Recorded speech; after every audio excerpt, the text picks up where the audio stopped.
বৃদ্ধাশ্রম থেকে ছেলের কাছে বাবার চিঠি। সবার প্রতি অনুরোধ থাকবে ধৈর্য সহকারে সম্পূর্ণ ভিডিওটা দেখার জন্য। আজ 4 বছর পার হলো, তুই আমাকে দেখতে আসিস না খোকা। যদি পারিস আমাকে এক নজর দেখে যাস। আমার শরীরের কন্ডিশন ততটা ভালো না। ছোটবেলায় তুই একদিন ইলিশ মাছ খেতে চেয়েছিলি, কিন্তু আমার সামর্থ্য ছিল না, তাই তোকে কিনে দিতে পারিনি। ওই দিন রাতে তুই রাগ করে ভাত না খেয়ে ঘুমিয়েছিস, আর আমি সারা রাত কান্না করেছি। সেই দিনটার কষ্ট আমি কোনোদিনও ভুলতে পারবো না। সেই থেকে আজ 32 বছর আমি ইলিশ মাছ খাই না। তোর মা অনেকদিন বলেছিল, তবুও আমি খাইনি। তবে জানিস খোকা, ইলিশ মাছ কিন্তু আমার খুব পছন্দের ছিল। গত 6 দিন ধরে আমার জবান বন্ধ হয়ে গেছে। আজ 4-5 দিন ধরে শুধু পানি খেয়েই আছি। অন্য কিছু খেলেই বমি হচ্ছে। ডাক্তার বলেছে আমার কি জানি বড় একটা অসুখ হয়েছে। আমি তো বাবা এত কিছু বুঝি না। শুনলাম কয়েকদিন ঠিক মতো খাওয়া দাওয়া হয় না, তাই এমনটা হয়েছে। আমি নাকি দুনিয়ায় অল্প কয়েকদিনের মেহমান। গতকাল কয়েকজন স্বেচ্ছাসেবী ছেলেমেয়েরা আমাদের বৃদ্ধাশ্রমে সবাইকে দেখতে এসেছে। সেখানে একজন মানুষ আমাকে দেখে, আর আমি বেশি দিন বাঁচবো না শুনে আমার প্রতি তার খুব মায়া হয়। সে আমাকে বলছিল, চাচা আমি আপনার সন্তানের মতো, আপনার কি লাগবে আমাকে বলুন।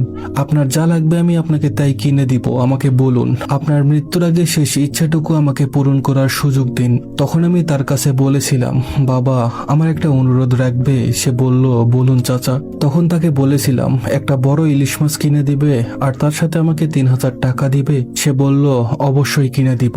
চাচা কি বলেন আপনি?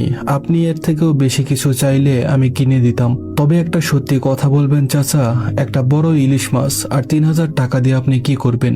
আমি বললাম, আসলে ছোটবেলায় সেই কষ্ট আজও মনের ভেতর লুকিয়ে আছে। খুব ইচ্ছে করে মৃত্যুর আগে আমার চোখের সামনে আমার খোকা বড় ইলিশ মাছ দিয়ে ভাত খাবে, আর আমি তা মন ভরে দেখব। তাহলে আমার আত্মা উপরে গেলেও শান্তি পেত। আর 3000 টাকা খোকার হাতে দিব। শুনেছি আমার খোকা নাকি অনেক বড় অফিসার, তার 10 মিনিটের মূল্য নাকি 2 থেকে 3000 টাকা। অবশ্যই এই কথাটা আমার খোকার বউ বলেছিল আমাকে। তাই ভেবেছিলাম যে 10 মিনিট খোকা আমার সামনে বসে ইলিশ মাছ দিয়ে ভাত খাবে, সেই 10 মিনিটের টাকাটা তাকে দিয়ে দিব, যেন তার বউ কষ্ট না পায়। সবশেষে জানা যায় চিঠিটা সন্তানের কাছে যখন পৌঁছায় তার একদিন আগেই তার বাবা মারা যায়। মারা যাওয়ার সময় বাবার হাতে 3000 টাকা মোড়ানো ছিল, আর সাথে একটা চিরকুট ছিল যেখানে লেখা ছিল, মৃত্যুর আগে শেষ দেখাটাও হলো না খোকা, ভালো থাকিস আর তোর সন্তানকে মানুষের মতো মানুষ করিস। যদি আমার এই চিঠি তোর হাতে কখনো পড়ে, সেদিন হয়তো আমি এই পৃথিবীতে নাও থাকতে পারি। তবু এটা মনে রাখবি, আমি মৃত্যুর আগেও তোর জন্য আল্লাহর দরবারে অনেক অনেক দোয়া করেছি। কোনো অভিমান নেই খোকা। আর ভালো কথা, ফ্রিজে তোর জন্য একটা বড় ইলিশ মাছ রাখা আছে, যাওয়ার সময় নিয়ে যাস কিন্তু। ছোটবেলায় তুই একবার ইলিশ মাছ খেতে চেয়েছিস, আমি কিনে দিতে পারিনি, তাই আজকে রেখে গেলাম। পারলে ছোটবেলায় দুঃখ দেওয়ার জন্য মাফ